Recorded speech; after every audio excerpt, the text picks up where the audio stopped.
Hadisnya berbunyi, Hadis Ibnu Umar radhiyallahu anhuma, anna Rasulullah sallallahu alaihi wasallam qala, al-muslimu akhul muslimi, la yuzlimuhu wa la yuslimuhu, ma kana fi hajati akhi, kana Allahu fi hajatihi, wa ma farraja an muslimin kurbatan farrajallahu anhu biha, kurbatan yang kurabi yaumil qiyamah, wa ma satara musliman satarahullahu yaumal qiyamah. Baiklah, di sini saya akan memberi penjelasan arti perkata dari hadis ke-12 berkaitan dengan persaudaraan sesama muslim.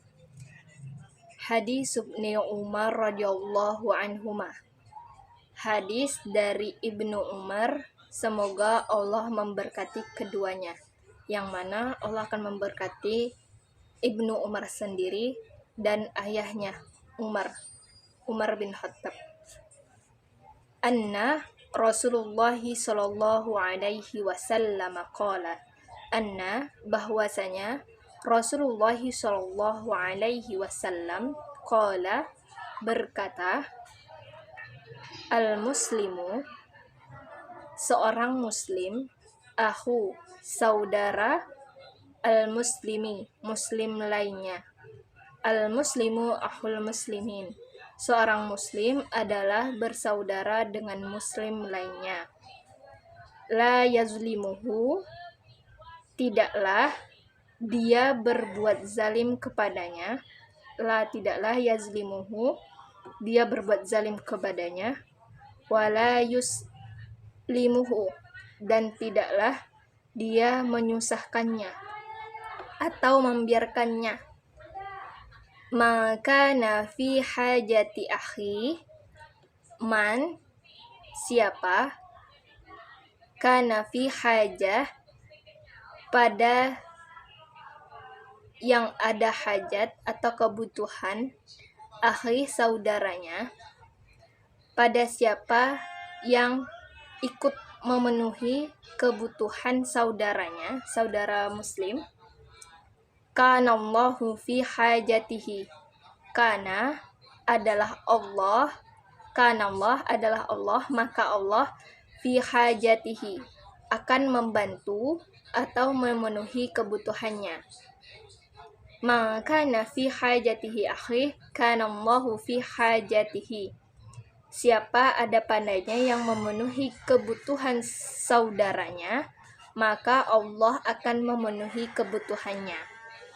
Waman farraja an muslimin, waman dan siapa, farraja yang meringankan, an dari muslimin seorang muslim, waman farraja an muslimin dan siapa yang meringankan dari seorang muslim, kurbatan farrajallahu anhu biha, kurbatan meringankan, kurbatan sesuatu hal yang memberatkan dalam hidupnya, farraja farrajallah maka Allah akan meringankan, anhu biha dengan perbuatannya. Jadi barang siapa yang meringankan beban yang memberatkan hidup seorang muslim, maka Allah akan meringankan dengan perbuatannya orang yang menolong meringankan beban orang muslim tersebut. Kurbatan min kurabi yaumil qiyamah, kurabatan beban berat, min dari kurabi beban berat, yaumil qiyamah pada hari kiamat, dan Allah akan meringankan perbuatannya atau beban berat dirinya pada hari kiamat. Wama satara musliman, waman dan siapa, satara menutup aib, musliman seorang muslim, waman satara musliman dan siapa yang menutup aib seorang muslim, satarahullahu yaumal qiyamah, satarahullah maka Allah akan menutup aibnya yaumal qiyamah pada hari kiamat. Baiklah, di sini saya akan menjelaskan penjelasan hadis ke-12. Yang mana penjelasan hadis ini menjelaskan tentang bagaimana hubungan atau relasi antara seorang muslim dengan muslim lainnya. Dalam hadis ini disebutkan bahwa seorang muslim dengan muslim lainnya seperti saudara kandung, bahkan lebih. Jadi, seorang muslim itu dekat atau lebih dekat dengan satu sama lain dengan saudara muslim tersebut. Sehingga agar satu sama lain tidak menyusahkan atau satu sama lain itu harus saling menguatkan, saling bantu sedemikian rupa. Ada beberapa hal yang disebutkan bagaimana cara hidup seorang muslim dengan muslim lainnya, di mana mereka itu adalah seorang saudara. Di antaranya, pertama, sesama muslim dia tidak berbuat zalim atau menganiaya. Dia tidak berbuat yang lain-lain terhadap saudaranya. Orang lain tidak melakukan perbuatan-perbuatan yang menyusahkan dan tidak melakukan perbuatan yang menyulitkan atau perbuatan tidak peduli terhadap saudaranya, di mana antara sesama muslim tidak boleh menyakiti, membiarkannya dalam kesulitan ataupun bersikap cuek. Disebutkan juga seorang muslim terhadap muslim lainnya harus berperan serta atau membantu orang itu dalam memenuhi kebutuhannya, di mana siapa yang berusaha membantu atau menolong terhadap pekerjaan seseorang dalam memenuhi kebutuhannya, maka Allah yang membantu orang yang menolong itu untuk memenuhinya. Yang mana jika misalkan saja tetangga kita sedang kesulitan, anggap saja dia tidak memiliki uang untuk membeli beras. Nah, di sini kita sebagai tetangga yang baik dan sebagai saudara semuslim haruslah kita membantu saudara kita tersebut. Selanjutnya, yang kedua, siapa yang meringankan atau melapangkan dari kesusahan, yaitu ketika saudara muslim tersebut terhimpit kesusahan, kemudian kita lapangkan dan kita bantu, maka Allah akan membantu kita juga. Dan selanjutnya, barang siapa yang menutup aib, yang mana hadis ini dijelaskan tidak boleh mengungkapkan aib-aib orang yang selama ini ditutup.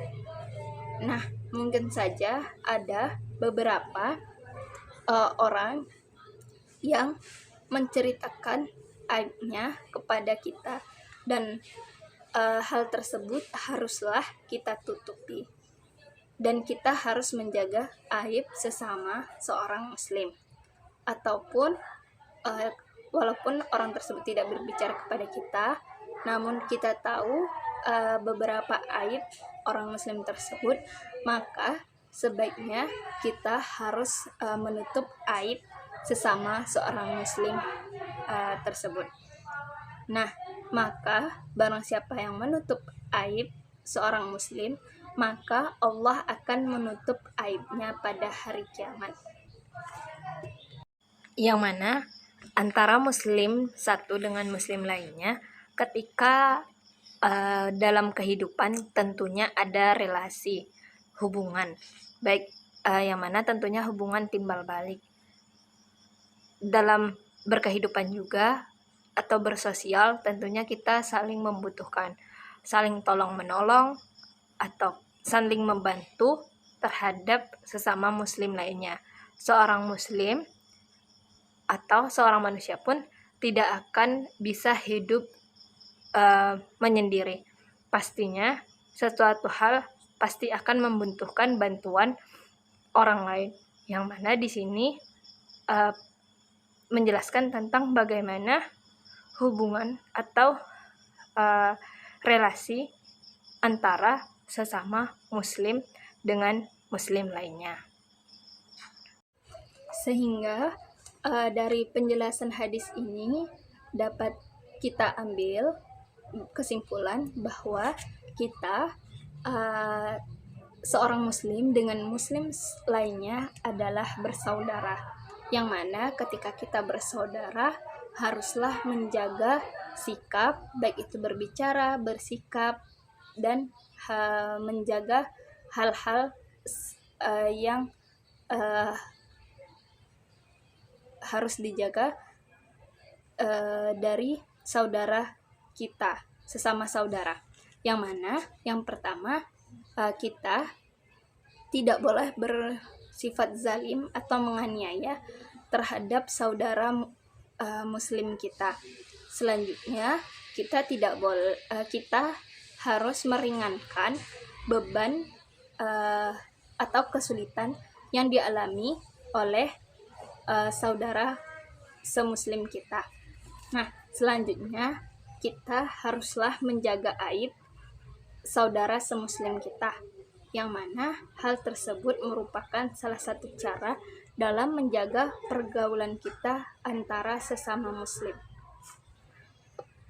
Dan hubungan antara umat saudara muslim dengan muslim lainnya itu bisa diumpamakan seperti satu anggota tubuh, yang mana harus saling bekerja sama dalam menggerakkan atau mencapai suatu tujuan. Yang mana ketika andaikan kaki mengalami luka, maka tangan dan anggota tubuh lainnya akan berusaha mencari obat agar kaki yang terluka tersebut sembuh, sehingga dengan sembuhnya kaki tersebut akan bisa mempermudah atau bisa bersatunya dalam mewujudkan suatu tujuan. Begitu juga hubungan antara umat muslim dengan umat muslim lainnya. Harus adanya kesatuan dalam menjalin hubungan, terutama dalam mewujudkan suatu kebaikan. Kaitan hadis ini dengan pendidikan, yakni tentang akhlak sesama umat muslim. Dijelaskan tentang prinsip-prinsip akhlak seorang muslim, di mana mengajarkan pada kita bagaimana bergaul atau berakhlak dalam berhubungan antara sesama muslim dengan muslim lainnya. Di mana yang pertama, pergaulan sesama muslim itu dilandasi oleh suatu asas, di mana asasnya yakni persaudaraan sesama muslim. Di mana yang kedua yakni prinsip, yaitu saling menolong, membantu, tidak menyakiti, tidak berbuat zalim, tidak membiarkan dalam kesusahan, membantu saudara dengan kebutuhan tertentu, dan melapangkan diri dari kesempitan atau kesusahan, serta harus melindungi agar seorang itu tidak terbuka apalagi dia membantunya. Di mana hubungan itu saling menolong, membantu, tidak saling menyusahkan, dan tidak saling menyakiti. Selanjutnya, setiap muslim, walaupun ini adalah pergaulan, tapi ini adalah bernilai ibadah, yang mana setiap bentuk akhlak seseorang akan menikmati sendiri. Kalau dia membantu hamba yang lain untuk memenuhi kebutuhannya, maka Allah akan membantu dia juga. Walaupun balasan dari Allah tidak tidak di dunia ia dapatkan, namun Allah akan membalasnya di akhirat. Yang mana jika ia membantu umat atau saudara muslim di dunia, jika tidak langsung Allah balas di dunia, maka Allah akan meringankan atau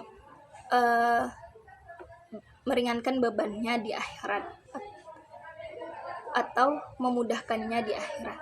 Selanjutnya, apabila seseorang muslim menutup aib saudaranya, maka Allah akan menutup aibnya di akhirat.